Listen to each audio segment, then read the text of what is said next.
بسم اللہ الرحمن الرحیم۔ امام ترمذی رحمۃ اللہ تعالی علیہ کی شہرہ آفاق کتاب الشمائل المحمدیہ کی حدیث نمبر 280 ترمذی فرماتے ہیں حدثنا زیاد بن ایوب البغدادی قال حدثنا محمد بن ربیعۃ عن فضیل بن مرزوق عن عطیۃ عن ابی سعید الخدری رضی اللہ تعالی عنہ قال۔ امام ترمذی فرماتے ہیں کہ ہم کو یہ حدیث محدث زیاد بن ایوب بغدادی نے بیان کی۔ زیاد نے کہا کہ ہم کو یہ حدیث محدث محمد بن ربیعہ نے بیان کی، اور محمد بن ربیعہ نے اس حدیث کو محدث امام فضیل بن مرزوق سے روایت کیا، انہوں نے عطیہ سے روایت کیا، اور وہ مشہور صحابی رسول سیدنا ابو سعید الخدری رضی اللہ تعالی عنہ سے روایت کرتے ہیں کہ انہوں نے فرمایا کان النبی صلی اللہ تعالی علیہ وآلہ وسلم یصلی الضحیٰ حتی نقول لا یدعوها وَيَدَعُهَا حَتَّى نَقُولَ لَا يُصَلِّيهَا۔ حدیث کے الفاظ پورے ہو گئے۔ حضرت ابو سعید الخدری صحابی رضی اللہ تعالیٰ عنہ فرماتے ہیں کہ نبی پاک صاحب لولاک صلی اللہ تعالیٰ علیہ وآلہ وسلم چاشت کی نماز متواتر پڑھتے رہتے تھے، یہاں تک کہ ہم اسے دیکھ کر یا اسے معلوم کر کے یا اسے جان کے تو ہم کہتے، یعنی اپنے دل میں یہ کہتے یا ایک دوسرے سے کہتے کہ نبی کریم صلی اللہ تعالیٰ علیہ وسلم جس ہمیشگی اور جس مداومت کے ساتھ یہ چاشت کے نوافل پڑھ رہے ہیں تو لگتا نہیں ہے کہ یہ کبھی بھی ان کو چھوڑیں۔ پھر فرماتے ہیں وَيَدَعُهَا، بسا اوقات ان نوافل کو حضور چھوڑ دیتے، اور جب چھوڑتے تو پھر آپ کے چھوڑنے کے متواتر عمل کو دیکھ کر تو ہم کہتے حتیٰ نقول لا یصلیھا، تو ہم کہتے کہ حضور نے اب اس کو چھوڑ دیا، اب حضور اس کو کبھی بھی نہیں پڑھیں گے۔ حدیث پاک کا ترجمہ جو ہے وہ آپ حضرات سماعت فرما چکے۔ اس میں ایک بات یہ ہے، حضرت ابو سعید الخدری رضی اللہ تعالی عنہ یہ ایک صحابی رسول ہیں صلی اللہ تعالی علیہ وسلم، مگر ان صحابہ کرام میں سے یہ نہیں ہے کہ جو نبی پاک صلی اللہ علیہ وسلم کی بارگاہ کے حاضر باش، ہر وقت کے حاضر باش صحابی ہوں، اور جن کا نبی پاک صلی اللہ تعالی علیہ وسلم کے گھر کے اندر بھی عام طور پر جانا آنا ہو۔ ان کا یہ فرمانا کہ حضور اتنے تواتر کے ساتھ پڑھتے تھے کہ یہاں تک کہ ہم سوچتے تھے یا اپنے دلوں میں یا ہم کہتے تھے ایک دوسرے سے کہ اب تو حضور اس کو چھوڑیں گے کبھی بھی نہیں، اور جب سرکار اس کو چھوڑ دیتے تو یوں لگتا یا یوں کہتے ہم کہ اب سرکار اس کو کبھی بھی نہیں پڑھیں گے۔ ایک بات یہ کہ یہ روزانہ سرکار کی بارگاہ میں حاضری دینے والے صحابہ میں سے نہیں تھے جو سرکار کے حجرہ مبارکہ تک رسائی کے ساتھ روزانہ حاضری دے۔ اچھا، اس کے ساتھ اب یہ مسئلہ بھی آپ حضرات کو میں بتا چکا ہوں پہلے، چاشت کے نوافل جو ہیں ان کو مسجد کی بجائے گھر کے اندر پڑھنا مسنون ہے۔ بتایا نا پہلے کہ چاشت کے نوافل گھر میں پڑھنے مسنون ہے، تو مطلب یہ ہوا کہ نبی پاک صلی اللہ علیہ وسلم تو چاشت کے نوافل اپنے گھر میں پڑھتے تھے، تو یہ حضرت ابو سعید الخدری رضی اللہ تعالیٰ عنہ جو ہیں ان کو کیسے پتہ چل جاتا کہ سرکار اب پڑھ رہے ہیں تواتر کے ساتھ یا اب چھوڑ رہے ہیں تواتر کے ساتھ؟ یہ ایک مسئلہ ہے، یہاں پر ایک سوال ہے۔ یہاں پر بات یہ ہے کہ رسول اللہ صلی اللہ علیہ وسلم کے تمامی صحابہ کرام کے بارے میں اہل سنت و جماعت کا یہ عقیدہ ہے کہ کلہم عدول متقون، نبی پاک صلی اللہ علیہ وسلم کا ہر ایک صحابی بلا استثناء، کسی کو بھی اس میں سے نکالنا نہیں، کوئی ایک بھی صحابی نبی پاک صلی اللہ علیہ وسلم کا ایسا نہیں تھا کہ جو جس کے شان عدالت کے اندر، جس کی سچائی کے اندر، اور جس کے انصاف کے بارے میں کوئی شک شبہ ہو، یا جس کے تقوی پرہیزگاری اور گناہ سے بچنے کے بارے میں کوئی کسی قسم کا شک و شبہ ہو. جی اولئک الذین امتحن اللہ قلوبہم للتقوی.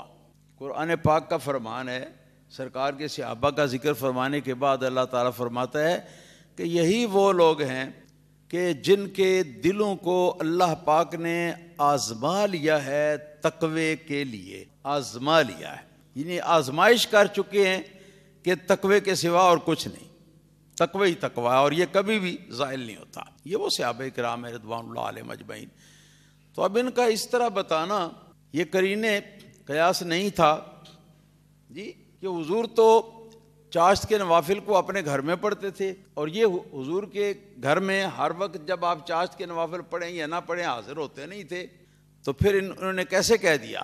تو اس اشکال کا حل یہ ہے کہ نبی کریم صلی اللہ علیہ وسلم کے اس طرح کے صحابہ کرام جو ہیں ان کا رابطہ رہتا تھا، رابطہ رکھتے تھے وہ ان صحابہ کرام کے ساتھ جو نبی کریم صلی اللہ علیہ وسلم کے گھر کے معمولات کا مشاہدہ کرتے ہیں روزانہ. جی مثلا حضرت عبداللہ بن مسعود رضی اللہ تعالیٰ عنہ، یہ سرکار کے چھٹے صحابی تھے تاریخ کے اعتبار سے، یعنی ان سے پہلے 5 مسلمان ہوئے تھے آدمی، چھٹے یہ تھے مکہ مکرمہ کی ابتدائی زندگی میں. اور یہ نبی کریم صلی اللہ تعالیٰ علیہ وسلم کے یہ اس طرح آپ کے ساتھ گھر میں بھی ہوتے تھے اور گھر سے باہر بھی ہوتے تھے کہ کوئی بھی اوپرا آدمی، اجنبی آدمی جب ادھر ادھر سے باہر سے آتا، آ کے دیکھتا ان کے سرکار کے ساتھ اٹھنے بیٹھنے چلنے پھرنے کو، تو وہ یہی سمجھتا کہ یہ نبی کریم صلی اللہ علیہ وسلم کے گھر کے افراد میں سے کوئی ہے. یہ حضرت عبداللہ بن مسعود رضی اللہ تعالیٰ عنہ، ان کے بارے میں مزید بھی کچھ باتیں آپ کو پہلے بتا چکا ہوں.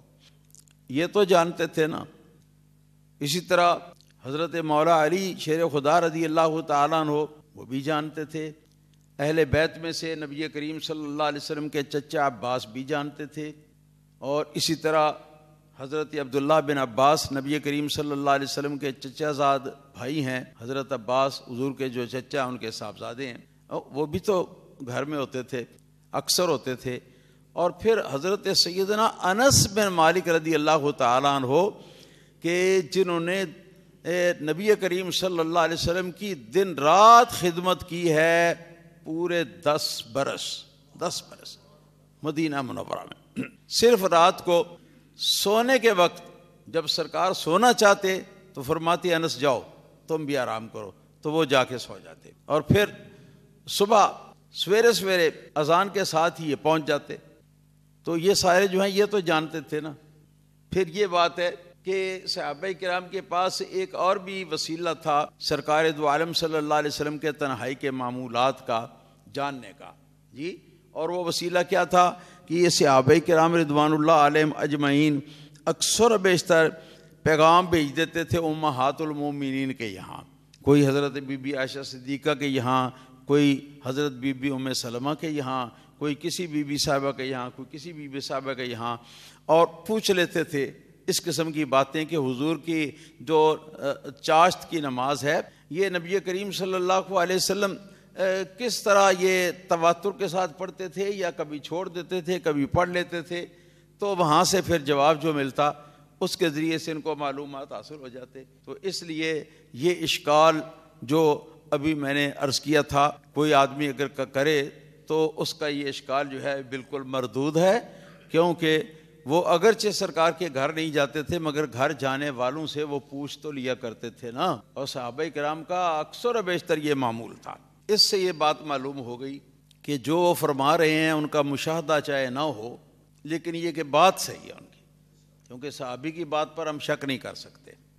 اسی لیے وہ صحابہ کرام جو نبی کریم صلی اللہ علیہ وسلم کی اخیر مدنی زندگی میں، جی اخیر مدنی زندگی کے اندر جو نبی کریم صلی اللہ علیہ وسلم کے دست مبارک پر مسلمان ہوئے، وہ اگر مکی زندگی کے بارے میں کوئی واقعہ بیان کریں تو اس پر ہم یہ اعتراض نہیں کر سکتے کہ یہ تو اس وقت حضور کی خدمت میں حاضر ہی نہیں ہوئے تھے، نہ بھی مسلمان ہوئے تھے، تو یہ سرکار دو عالم صلی اللہ علیہ وسلم کے مکہ مکرمہ کی زندگی کا یہ کیسے اس کی بات بیان کر سکتے ہیں جی؟ تو یہ بھی ہم نہیں کہہ سکتے. کیوں؟ اس لیے کہ سارے صحابہ کرام عادل ہیں، سچے ہیں، متقی ہیں، پرہیزگار ہیں. ان کے اندر نہ تو یہ کہ ان کا ذہن خراب ہے اس لحاظ سے کہ حافظہ کمزور ہو، اور کمزور حافظے کی بنا پر، وہم کی بنا پر کوئی بات جو ہے اپنے پاس سے وہ بنا لیں جو حقیقت میں نہ ہو اور وہ سمجھ لیں. اور نہ ہی ان کے تقوی کے اندر کوئی کمی تھی کہ جو انہوں نے نہیں مشاہدہ کیا تو اس بات کو اپنے من سے وہ گھڑ لیں. نعوذ باللہ ثم نعوذ باللہ. یہ تو بہت بڑے اللہ تعالیٰ کے غضب کے مستحق لوگ ہوتے ہیں جن کا یہ کام ہوتا ہے. اس کے بارے میں آئمہ محدثین یہ فرماتے ہیں کہ اگر کوئی مدنی صحابی مکہ مکرمہ کی زندگی مبارک کا کوئی واقعہ حضور کا وہ بیان کرتا ہے تو اس کا مطلب یہ نہیں ہے کہ وہ جھوٹ بولتا ہے، یا اس کا مطلب یہ نہیں ہے کہ وہاں پر یہ حدیث جو ہے یہ اس کی سند منقطع ہو جاتی ہے، بلکہ وہ اس بنا پر ہے کہ وہ لوگ کہ جنہوں نے سرکار کی مکی زندگی کا مشاہدہ کیا ہے، وہاں کے واقعات دیکھے ہیں، تو وہ ان لوگوں سے انہوں نے سنا اور سن کر تو اپنے منہ سے بیان کر دیا، اور یہ نہیں بتایا کہ میں نے کس صحابی سے سنا. اگر کوئی اور راوی ایسا کرے تو وہاں پر ہم یہ کہہ سکتے ہیں کہ سند ٹوٹ گئی ہے، سند کے اندر گیپ آ گیا ہے، کیونکہ جس راوی کا اس نے نام نہیں لیا، حالانکہ دوسرے سے سنا اس نے لیکن اس کا نام نہیں لیا، تو جس کا نام نہیں لیا اس کا ہمیں پتہ نہیں ہے کہ کس کیٹیگری کا آدمی تھا، نہ ہمیں اس کے کریکٹر کا پتہ، نہ ہمیں اس کی قوت حافظہ کا پتہ. تو اس لیے ہم کیسے فیصلہ کریں کسی یعنی سن کے بیان کرنے والے سے جو اپنے شیخ کا نام نہ لے کہ جو اس نے بیان کیا ہے تو وہ صحیح ہے؟ یہ کیسے فیصلہ کریں؟ یہ فیصلہ نہیں کر سکتے ہم. تو یہ اعتراض صحابہ کرام پر نہیں ہو سکتا، اس لیے کہ صحابہ کرام تو سارے ہی عادلون متقون، سارے ہی عادل، سچے، متقی، پرہیزگار، ہر طریقے سے جو حدیث کی روایت کرنے کے، روایت لینے کے، روایت بیان کرنے کے جتنے بھی شرائط ہیں ان سب کے اوپر بہترین طریقے سے وہ پورا اترتے تھے. ہاں جی. تو صحابی جب بھی بیان کرتا ہے کسی حدیث کو تو لازمی طور پر وہ دوسرے صحابی سے اس نے سنا ہے تو اور اس کو بیان کیا ہے. ٹھیک ہے جی. اور جب صحابی نے صحابی سے سنا ہے تو اب اس پر کسی کو کوئی اعتراض نہیں. محدثین کرام فرماتے اس پر کسی کو کوئی اعتراض کرنے کا حق نہیں ہے، اس لیے کہ جس نے سنا وہ بھی عادل متقی ہے، اور جس سے سنا چاہے اس کا نام ہمیں معلوم نہیں وہ بھی عادل متقی ہے، کیونکہ سرکار کے سارے صحابہ ہی اس وصف کے ساتھ موصوف ہیں. لہذا ان کا یہ فرمانا حضور پڑھتے تھے چاشت کی نماز، ہاں یہاں تک کہ ہم کہتے کہ اب حضور نبی کریم صلی اللہ علیہ وسلم اس کو کبھی بھی نہ چھوڑیں گے، اور پھر کبھی چھوڑ بھی دیتے تھے، اور چھوڑتے تھے جب تو اس طرح تواتر کے ساتھ اس کو چھوڑتے کہ ہم آپس میں ایک دوسرے سے کہنے لگتے یا اپنے دل میں کہنے لگتے کہ اب نبی کریم صلی اللہ علیہ وسلم نے یہ چاشت کی نماز کو چھوڑ دیا ہے، اور اب تو لگتا ہے کہ نبی کریم صلی اللہ علیہ وسلم کبھی بھی چاشت کی نماز کو آئندہ نہ پڑھیں گے. مگر یہ ان کے اپنے گمان کی بات ہے یا آپس میں بات چیت کی بات ہے، اور اصل معاملہ جو ہے وہ یہ ہے کہ نبی کریم صلی اللہ علیہ وسلم کا ان نوافل چاشت کے اوپر عمل تھا باقاعدہ طور پر، لیکن بسا اوقات نبی کریم صلی اللہ علیہ وسلم خود بخود جان بوجھ کر ان نوافل کو چھوڑ دیتے تھے. اور اس سے مقصد کیا ہوتا تھا؟ مقصد اس سے یہ ہوتا تھا کہ تاکہ یہ فرض نہ ہو جائیں، کیونکہ سرکار اگر مداومت کریں کسی عمل پر، ہمیشگی کریں کسی عمل پر، اس کو پابندی کے ساتھ نبی کریم صلی اللہ علیہ وسلم اگر کسی نفلی کام کو کریں تو اس سے خدشہ یہ پیدا ہو سکتا تھا کہ کبھی یہ فرض نہ ہو جائے. تو میں بھی پڑھتا ہوں، میری امت بھی پڑھتی ہے جی، تو اگر فرض ہو جائے گا تو پھر اس کا امت کے لیے ادا کرنا مشکل ہو جائے گا.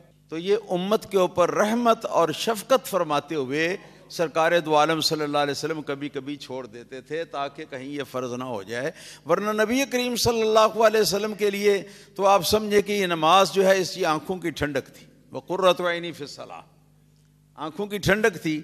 اور نبی کریم صلی اللہ تعالیٰ علیہ وسلم کے دل کا سرور جو ہے وہ نماز کے اندر ہوتا تھا۔ سرکار دو عالم صلی اللہ علیہ وسلم کبھی بھی پریشان ہوتے تو فوراً نبی کریم صلی اللہ علیہ وسلم اٹھ کے نماز شروع کر دیتے، نماز پڑھنے سے وہ پریشانی دور ہو جاتی۔ تو نماز جو ہے یہ نبی کریم صلی اللہ علیہ وسلم کی ہابی تھی، اور نبی پاک صلی اللہ علیہ وسلم کا عشق تھا، محبت تھی نماز کے ساتھ۔ اس لیے سرکار کو تو کوئی خطرہ نہیں اگر فرض ہو بھی جائے، لیکن خطرہ تو پھر ہم گناہ گاروں کے لیے ہی ہے نا۔ اتنی شفقت اور اتنی رحمت سرکار دو عالم صلی اللہ علیہ وسلم کی اپنی امت کے لیے، یہ قابل مشاہدہ ہے، اس کو اپنے دل میں بٹھا لیجئے۔ اور جو ہستی علیہ الصلوۃ والسلام ہمارے اوپر اتنے شفیق اور اتنے مہربان ہیں، قرآن پاک نے بھی فرمایا حریص علیکم بالمؤمنین رؤوف الرحیم، تو اب آپ یہ بھی سوچیں کہ انہوں نے تو اتنا پیار کیا ہمارے ساتھ، اتنی رحمت فرمائی ہم پر، اتنی شفقت فرمائی ہم پر، بلکہ ہمارے فائدے کے لیے انہوں نے بڑی تکلیفیں بھی اٹھائیں۔ شرم آتی ہے اور ہمیں کوئی سمجھ میں نہیں آتا کہ ہم کیا جواب دیں گے اگر اللہ پاک نے پوچھ لیا قیامت کے دن۔ تو اس لیے میرے دوستو، ضروری ہے میرے لیے بھی اور آپ سب کے لیے بھی کہ ہم اپنے آپ کو سرکار دو عالم صلی اللہ تعالی علیہ وسلم کے آپ کے فرمودات اور آپ کی جو کردار مبارک ہے اس کو اپنی زندگی کے اندر عملی طور پر اپنا لیں جی۔ اور ضرورت ہے اس بات کی کہ ہم نبی کریم صلی اللہ تعالی علیہ وسلم کا شکریہ بھی ادا کریں، اس پر اللہ تعالیٰ کا بھی شکریہ ادا کریں، سرکار کا بھی شکریہ ادا کریں۔ اللہ کا شکریہ کیوں کہ شکر ہے یا اللہ پاک تو نے ایسا نبی ہمارے نصیب میں کیا، اگر تو ایسے نبی کو ہمارے نصیب میں نہ کرتا تو ہم کیا کوئی مجبور تو نہیں کر سکتے تھے، تو تیرا شکر ہے۔ اور نبی کریم صلی اللہ علیہ وسلم کا شکر کس طرح؟ اس لیے نبی پاک صلی اللہ علیہ وسلم کا شکر کہ حضور نبی کریم صلی اللہ تعالی علیہ وسلم نے اتنے پیار، اتنی شفقتیں، اتنی محبتیں، اتنی رحمتیں جو ہیں ہم گناہ گار امتیوں کو عطا فرمائی ہیں۔ یہاں وہی نہیں امتی جو سرکار کی ظاہر زندگی مبارک میں تھے، بلکہ قیامت تک آنے والے جو امتی ہیں ان سب امتیوں کے ساتھ سرکار نے شفقت اور محبت کا اظہار فرمایا۔ اللہ تعالیٰ کا شکر ادا کرنے کا طریقہ کیا ہے؟ کہو الحمدللہ رب العالمین۔ اللہ کا شکر ادا کریں تو کیسے؟ الحمدللہ رب العالمین، یا اس سے ملتے جلتے اور الفاظ، اگر پورے الفاظ کوئی نہ کہنا چاہے تو صرف الحمدللہ اتنے الفاظ کہہ لیں۔ اس کا معنی ہے اللہ کے لیے شکر ہے، اللہ کا شکر ہے۔ اور رب العالمین آگے پھر رب العالمین اللہ پاک کی یہ صفت ہے، یہ سارا ملا کے کہیں تو بہت اچھا ہے۔ یہ اللہ پاک کا شکر ادا کرنے کا یہ بہترین طریقہ ہے، مگر اس کے لیے ضروری ہے کہ اگر زبان کے ساتھ آپ اللہ تعالیٰ کا شکر ادا کر رہے ہوں تو آپ کا قلب جو ہے اور آپ کا جو ذہن ہے وہ بھی شکر کے جذبات کے ساتھ اللہ تعالیٰ کی بارگاہ میں انتہائی ادب اور انتہائی انکساری اور انتہائی خشوع اور خضوع کی کیفیت میں ہو، یہ ضروری ہے۔ اس طرح جب تصور کر کے سوچ کے کہ واقعی ہم اللہ تعالیٰ کی حمد کر رہے ہیں یا اللہ تعالیٰ کا شکر ادا کر رہے ہیں، یہ بات جب سوچ کے اپنے ذہن میں رکھ کے اپنے دل کے اندر یہ بات پیدا کر کے تو پھر ہم کہیں گے الحمدللہ رب العالمین، تو اس کا تو مقام ہی پھر کیا ہوگا؟ بہت بڑا بلند، بہت بڑا بلند۔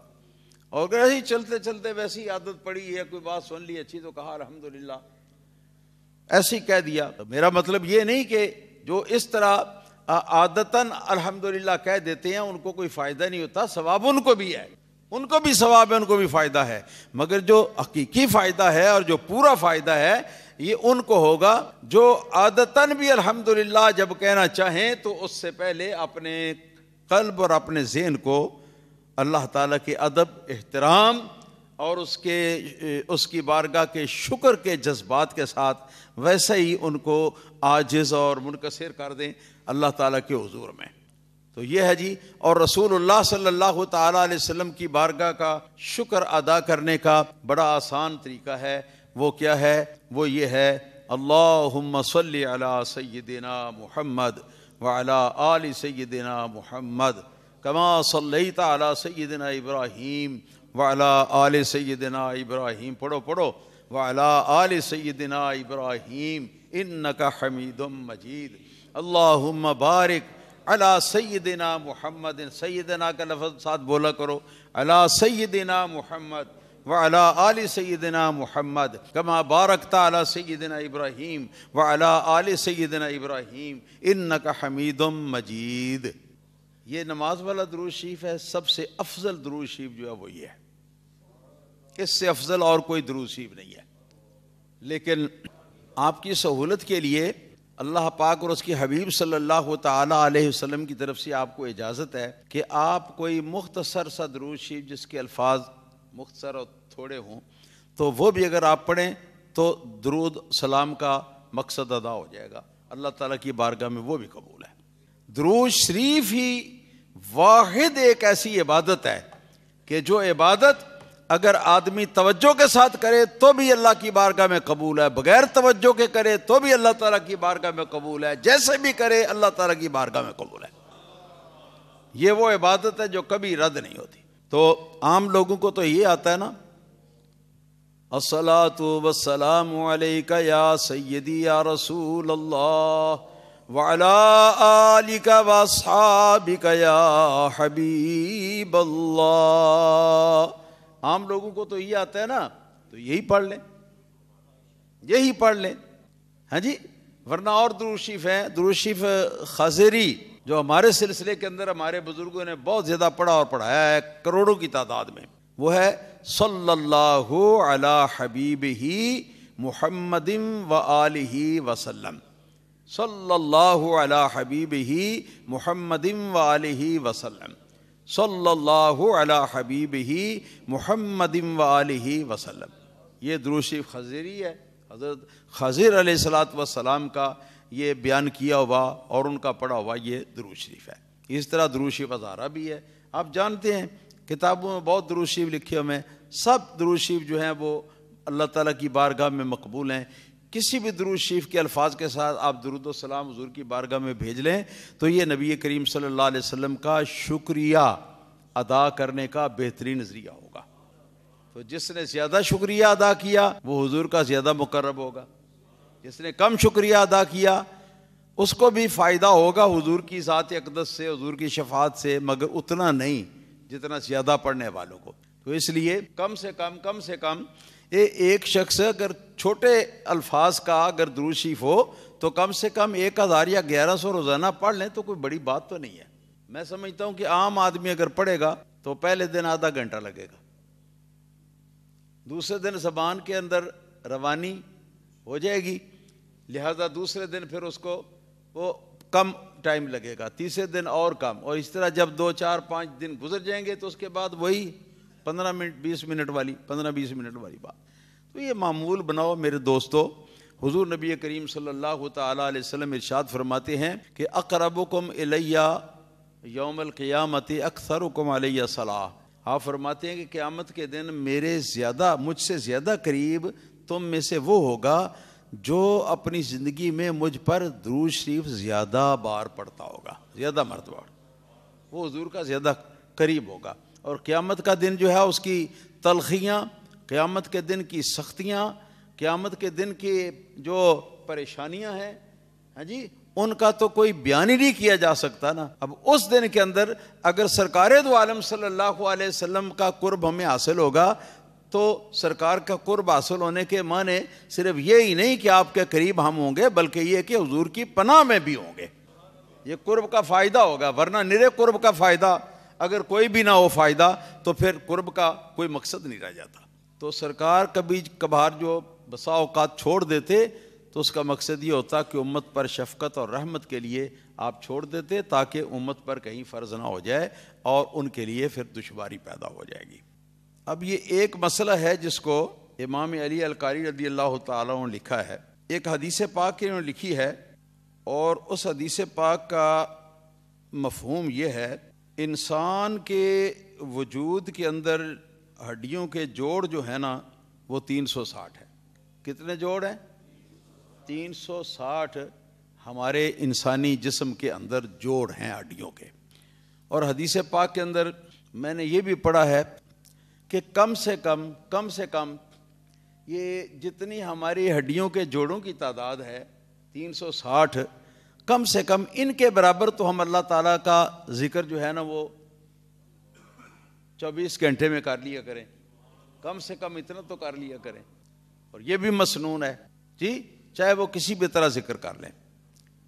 لیکن ایک حدیث پاک کے اندر یہ آیا ہے، صحیح مسلم کی حدیث ہے، نبی کریم صلی اللہ تعالی علیہ وسلم سے مروی ہے کہ آپ ارشاد فرماتے ہیں کہ جس نے نماز چاشت کی 2 رکعتیں پڑھ لیں، اس نے گویا اپنی 360 ہڈیوں کے جو جوڑ ہیں نا، ان کا اللہ تعالیٰ کی بارگاہ میں شکریہ ادا کر دیا۔ اب اور مختصر ہو گیا جی، تو اس لیے چاشت کے نوافل جو ہیں یہ تو چھوڑنے نہیں چاہیے۔ اللہ پاک توفیق عطا فرمائے ہم جیسے گناہگاروں کو۔ حدیث نمبر 281، حدثنا احمد بن منیع عن حشیم قال انبأنا عبیدۃ عن ابراہیم عن سہم بن منجاب عن قرصع الضبی او عن قزعة عن قرصع عن ابی ایوب الانصاری رضی اللہ تعالی عنہ ان النبی صلی اللہ علیہ وسلم کان یدمن الی آخری۔ ترمذی فرماتے ہیں کہ ہم سے امام محدث احمد بن منی نے حدیث بیان کی، وہ حضرت حشیم سے اس کو روایت کرتے تھے۔ حشیم نے فرمایا کہ ہم کو یہ حدیث عبیدہ نے بیان کی، اور عبیدہ جو ہیں وہ اس حدیث کو ابراہیم نخعی سے روایت کرتے تھے۔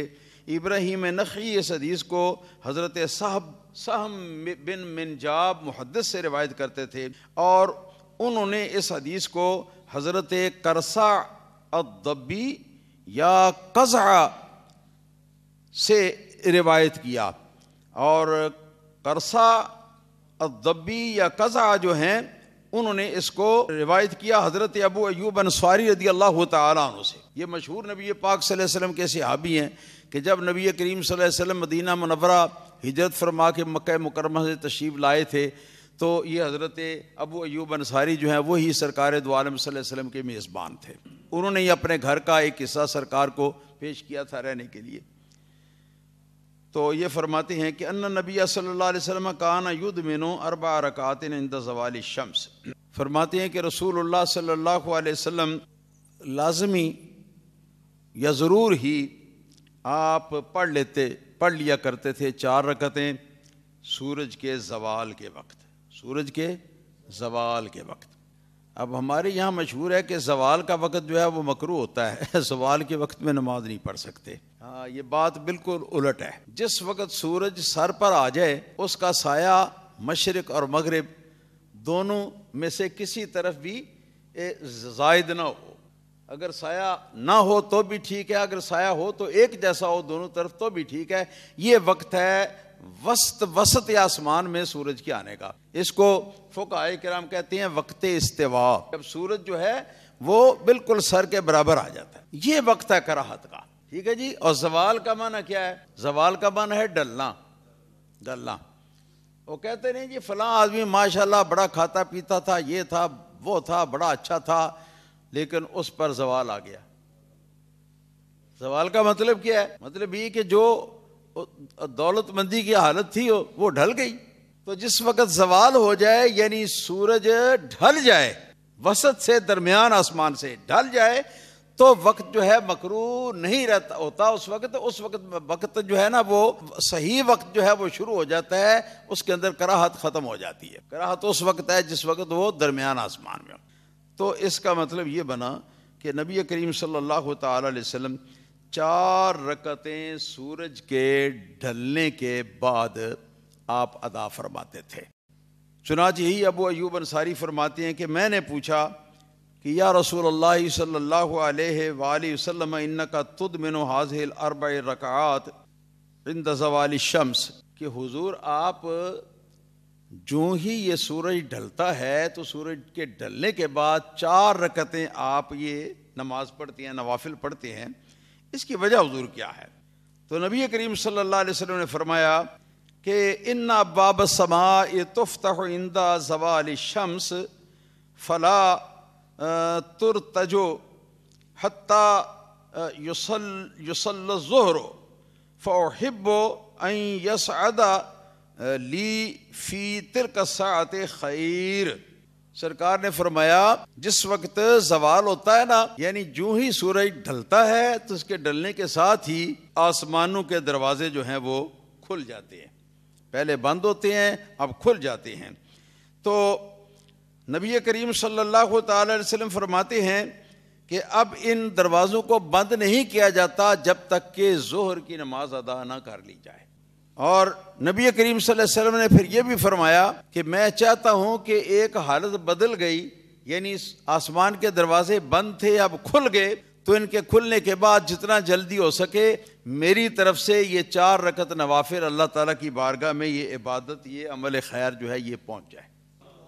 یعنی سرکار موقع تلاش کرتے تھے کوئی نیکی کرنے کا، جب بھی موقع ملتا سرکار نیکی فرماتے. خاص طور پر نماز کے اندر تو آپ کی جان تھی. اللہ ربی لا شریک لہ. قلت فی کلہن قراءۃ، میں نے عرض کیا کہ حضور کیا ان ساری رکعتوں کے اندر قراءت بھی کرنی ہوتی ہے؟ تو آپ نے فرمایا کہ ہاں قراءت بھی ہے. یہ جیسے سورہ فاتحہ پڑھتے ہیں، آگے کوئی اور سورت پڑھتے ہیں. پھر فرماتے ہیں کہ میں نے عرض کیا حل فیہن تسلیم فاصل، کیا ان 4 رکعتوں کے درمیان سلام پھیرنا بھی ہے؟ یعنی 2 رکعتیں پڑھ کے سلام پھیر لیں پھر نئے سے شروع کر کے 2 رکعتیں پڑھ لیں؟ سرکار دو عالم صلی اللہ علیہ وسلم نے فرمایا کہ لا، نہیں. حدثنا احمد بن منی قال حدثنا ابو معاویہ قال انبانا عبیدۃ عن ابراہیم عن سہم بن منجاب عن قزعۃ عن القرصع عن ابی ایوب رضی اللہ تعالی عنہ عن النبی صلی اللہ علیہ وسلم نحوہ. فرماتے ہیں کہ ہم کو یہ حدیث امام احمد بن منیع نے بیان کی، ان کو حدیث محدث ابو معاویہ نے بیان کی. وہ فرماتے ہیں کہ ہم کو یہ حدیث عبیدہ نے بیان کی، اور عبیدہ حضرت ابراہیم نخعی سے اس حدیث کو بیان کرتے تھے، اور ابراہیم نخعی رضی اللہ تعالیٰ عنہ حضرت صہب بن منجاب سے روایت کرتے تھے. اور صہب بن منجاب جو ہیں اس حدیث کو تابعی مشہور عظیم الشان حضرت قرصع رضی اللہ تعالیٰ عنہ سے روایت کرتے تھے، اور انہوں نے اس حدیث کو حضرت ابو ایوب انصاری صحابی سے روایت کیا ہے. یہ سند جو ہے یہاں پر بدل گئی ہے، اسناد بدل گئی ہے، رپورٹرز جو ہیں وہ تبدیل ہو گئے ہیں، لیکن آگے فرماتے ہیں نحوہ، آگے جو حدیث کا مضمون ہے وہ وہی جو پہلے آپ پڑھ چکے ہیں، ہاں جی پیچھے وہ وہی مضمون ہے اس کا بھی. حدثنا محمد بن المثنى قال حدثنا ابو داود قال حدثنا محمد بن مسلم بن ابي الوضاح عن عبد الكريم الجزري عن مجاهد عن عبد الله بن الصائب ان رسول الله صلى الله عليه واله وسلم كان يصلي 4 بعد ان تزول الشمس قبل الظهر وقال انها ساعة تفتح فيها ابواب السماء فاحب ان يصعد لی فیہ عمل صالح. امام محمد بن مثنیٰ سے امام ترمذی فرماتے ہیں کہ ہم نے یہ حدیث سنی ہے. امام محمد بن مثنیٰ نے محدث امام ابو داود سے سنی ہے یہ حدیث، اور وہ اس حدیث کو حضرت محمد بن مسلم بن ابی الوضاح بہت بڑے محدث امام سے اس حدیث کو انہوں نے سنا، اور وہ اس حدیث کو محدث عبد الکریم جزری سے روایت کرتے ہیں. وہ مشہور تابعی حضرت مجاہد سے روایت کرتے ہیں، اور مجاہد جو ہیں وہ حضرت عبداللہ بن صائب صحابی سے روایت کرتے ہیں. فرماتے ہیں کہ رسول اللہ صلی اللہ علیہ وسلم سورج کے ڈھلنے کے بعد زور سے پہلے 4 رکعتیں جو ہیں ان کو آپ پڑھا کرتے تھے. نبی کریم صلی اللہ علیہ وسلم نے یہ فرمایا کہ یہ ایسی ساعت ہے، یہ ایسی گھڑی ہے کہ جس گھڑی کے اندر آسمان کے دروازے نزول رحمت کے لیے اور فرشتوں کے بندوں کی اطاعت اور بندگی اور نماز کی تیاری کو جھانکنے کے لیے کھول دیے جاتے ہیں. تو میں پسند کرتا ہوں کہ اس وقت میں بھی میری طرف سے کوئی عمل صالح جو ہے وہ اللہ تعالیٰ کی بارگاہ میں صعود کرے، وہاں پہنچے. یہ میری بھی خواہش ہے. اس کے بعد آخری حدیث ہے اس باب کی، نمبر ہے اس کا 284. حدثنا ابو سلمۃ یحیی بن خلف قال حدثنا عمر بن علی المقدمی عن مسعر بن کدام عن ابی اسحاق عن عاصم بن ضمرۃ عن علی کرم اللہ تعالی وجہہ. ہم کو یہ حدیث ابو سلمہ یحییٰ بن خلف محدث نے بیان کی. انہوں نے فرمایا کہ ہم کو یہ حدیث حضرت عمر بن علی مقدمی نے بیان کی. انہوں نے اس کو حضرت مسعر بن کدام سے روایت کیا. وہ اس کو ابو اسحاق السباعی سے روایت کرتے تھے، اور ابو اسحاق نے اس حدیث کو حضرت عاصم بن ضمرہ سے روایت کیا جو کہ تابعی کبیر ہیں، اور انہوں نے مولا علی کرم اللہ تعالی وجہ الکریم سے روایت کیا کہ انہ کان یصلی قبل الظہر اربعا، کہ وہ مولا علی رضی اللہ تعالیٰ عنہ ظہر سے پہلے 4 رکعتیں پڑھا کرتے تھے. وکان یقول ان نبی صلی اللہ تعالی علیہ وسلم کان یصلیھا عند الزوال ویمد فیھا، اور یہ فرماتے کہ میں ہی نہیں بلکہ میرے آقا کریم حضرت محمد مصطفیٰ صلی اللہ تعالیٰ علیہ وسلم جو ہیں وہ بھی ان 4 رکعتوں کو پڑھا کرتے تھے، یعنی زوال کے بعد اور ظہر سے پہلے ان 4 رکعتوں کو پڑھتے تھے. اور پھر ساتھ یہ بھی انہوں نے فرمایا وَيَمُدُّ فِيهَا، اور ان 4 رکعتوں کو خوب لمبا کر کے پڑھتے تھے. مطلب یہ مختصر نہ ہوتی 4 رکعتیں، ان کے اندر قرات جو ہے، رکوع سجود ساری چیزیں جو ہیں یہ نبی کریم صلی اللہ علیہ وسلم دراز جو ہیں یہ ادا فرماتے. تو یہاں ایک بات سن کے بات ختم کرتے ہیں. 2 قسم کی حدیثیں یہاں پر انہوں نے جمع کر دی ہیں، اور ان 2 قسم کی حدیثوں کا تعلق یہ چاشت کی نماز کے ساتھ ویسے کوئی نہیں. چاشت کی نماز تو وہ ہے جو پہلے بتا چکے ہیں، اس کا ٹائم بھی بتا چکے ہیں، تحوہ کبریٰ سے پہلے ہاں جی، اور نماز اشراق ہے ہاں جی، اس کا ٹائم ہو جانے کے بعد سے لے کر یہ تحوہ کبریٰ سے پہلے. جیسے آپ کے یہاں وہ جو نقشہ اوقات ہے لگا ہوا دائمی، اس میں بھی لکھا ہوتا ہے تحوہ کبریٰ کا وقت. اب ان میں یہ ہے، ایک تو یہ ہے جی کہ زوال ہوتے ہی نبی پاک صلی اللہ علیہ وسلم 4 رکعتیں پڑھتے، زوال ہوتے ہی 4 رکعتیں پڑھتے. ان 4 رکعتوں کو جو محققین محدثین ہیں یا فقہاء ہیں انہوں نے سنت الزوال کے طور پر یاد کیا ہے کہ یہ 4 رکعتیں ظہر کی سنتیں نہیں ہیں، بلکہ یہ سورج ڈھلنے کے ٹائم کی سنتیں ہیں. تو اس ٹائم پر بھی 4 رکعتیں نماز پڑھنا جو ہے یہ نبی پاک صلی اللہ علیہ وسلم کی سنت ہے. اللہ پاک توفیق عطا فرمائے ہم کو. اور دوسرے یہ نبی کریم صلی اللہ علیہ وسلم ظہر کے اور زوال کے درمیان نبی کریم صلی اللہ علیہ وسلم 4 رکعتیں پڑھتے تھے. یہ 4 رکعتیں جو ہیں یہ ظہر کی سنتیں ہیں. تو ان دونوں کا بیان یہاں پر جو آ گیا ہے یہ ڈائریکٹ ان کا جو چاشت کی نماز ہے اس کے ساتھ کوئی تعلق نہیں ہے. البتہ یہ ہے کہ چاشت کی نماز کے بعد پھر مکروہ وقت شروع ہو جاتا ہے، اور مکروہ وقت ختم ہونے کے ساتھ ہی پھر اس نماز کا ٹائم شروع ہو جاتا ہے. تو اس تعلق کی بنا پر حضرت ترمذی رحمۃ اللہ تعالی علیہ ان حدیثوں کو بھی آگے لے آئے ہیں یہاں پر. اللہ پاک ہم سب کو عمل کرنے کی توفیق عطا فرمائے.